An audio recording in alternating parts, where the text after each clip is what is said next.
Hi, my name is Donovan Smallwood. I'm a photographer born and raised here in New York City, where I'm still based.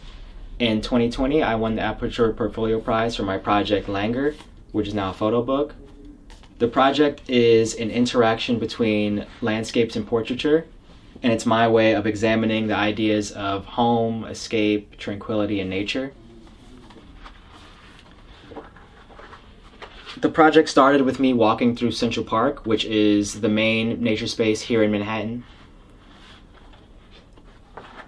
I started walking around during the COVID 2020 pandemic, just photographing and trying to relax and just looking for a way to escape what was going on.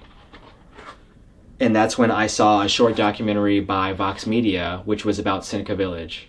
Seneca Village was a small community in the 1800s. It was based in a small section of where Central Park is now, and the people living there were mostly ethnic minorities, which would be African Americans, Irish Americans, and they created their own community in this town, which was separate from the developments that were going on in Lower Manhattan, because most people at the time lived all in Lower Manhattan, like the area that we're in now in Dashwood. They created their own community. They had churches, they had homes, they had work, everything was there. And then to create Central Park, the city forced eminent domain on them. And what eminent domain is, it means that the city or the state can just take your home and land away from you for other developments. So they were vastly underpaid for the land, and Central Park came out of it.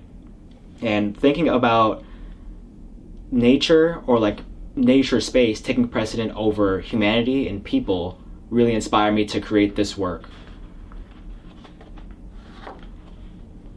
Most of the portraits in the project are people that I just met in the park randomly while I was walking through.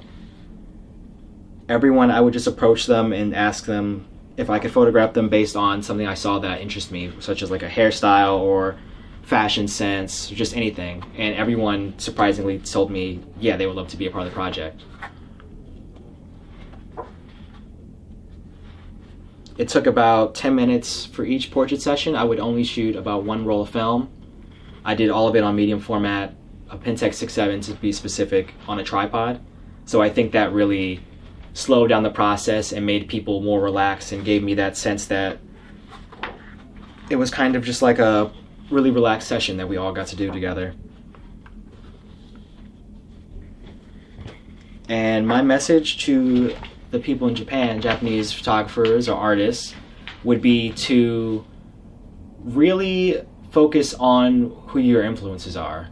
Like for me in 2020, when I was making this project, it was my first chance to really sit with photo books and other photographers' work. Since I didn't study photography in school, this was my chance to actually build an education and find out what I liked and find who my influences were.